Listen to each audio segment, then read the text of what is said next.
বন্ধুরা দাদারা অনেক দূর থেকে এসছে, ঠিক আছে, সাকরাইল থেকে আমার ফুচকা খেতে এসছে, তার জন্য অনেক ধন্যবাদ দাদাদেরকে, এত দূর থেকে আমার কাছে ফুচকা খেতে আসার জন্য। ঠিক আছে, দাদারা খেয়েছে, দাদা তোমাদেরকে রিভিউ দেবে।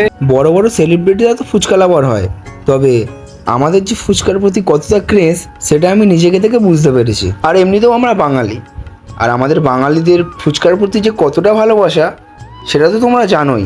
So hello guys, welcome back to my channel. তো তোমরা সবাই কেমন আছো? আশা করি তোমরা সবাই খুব ভালো আছো, আমিও খুব ভালো আছি। তো আজকে আমি চলে গিয়েছিলাম সেই আমাদের উলবেরিয়ার শিবতলায় সেই ফেমাস ভাইরাল 10 টাকার 10টা ফুচকা খেতে।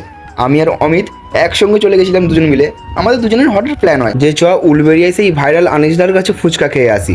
এই কথা বলে আমরা দুজন মিলে রওনা দিলাম সেই অনিশদার কাছে। আর আমরা ভাবিনি যে অনিশদার কাছে ফুচকা খেতে গিয়ে যে আমাদের এত সময় লেগে যাবে। তো দেখো, তোমাদের সাথে কথা বলতে বলতে আমি উলবেরিয়ায় সেই ভাইরাল জায়গায় চলেই এলাম। তো চলো বন্ধুরা, ভিডিওটা লাস্ট অব্দি দেখো এবং আমি আর অমিত কটা ফুচকা খেলাম আর ফুচকার টেস্ট কেমন ছিল সবটাই এই ভিডিওতে বলবো।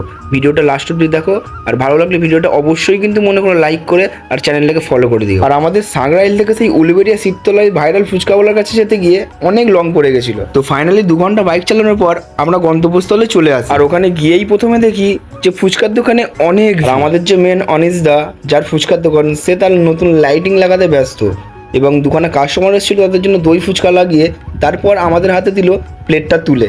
আর ফুচকা খেতে খেতে দাদার সাথে অনেক কথাই বললাম। 10 টাকার 10টা ফুচকা দিচ্ছিল, আমি 20 টাকার 20টা ফুচকা খেয়েছি। টেস্টের কথা যদি বলো, টেস্ট দুর্দান্ত ছিল, আমার তো খুব ভালো লেগেছে। তোমরাও অবশ্যই যাও, গিয়ে ট্রাই করো। আর দাদার ব্যবহার সেই লেভেলের ছিল। তো আমাদের দুজনের ফুচকা খাওয়া শেষ হয়ে যাওয়ার পরে আমি আর আমার বন্ধু অমিত দুজন মিলে ঘরের দিকে যাই। তো বন্ধুরা, আমার এই ছোট্ট ভিডিওটা ভালো লাগলে অবশ্যই ভিডিওটা লাইক করে যেও। আর তোমরা ভিডিওটা কোথা থেকে দেখছো সেইটা অবশ্যই কমেন্টে জানাও। তো ভিডিওটা এখানে শেষ করলাম, চলো টাটা বাই বাই, দেখা হবে নেক্সট ভিডিওয়।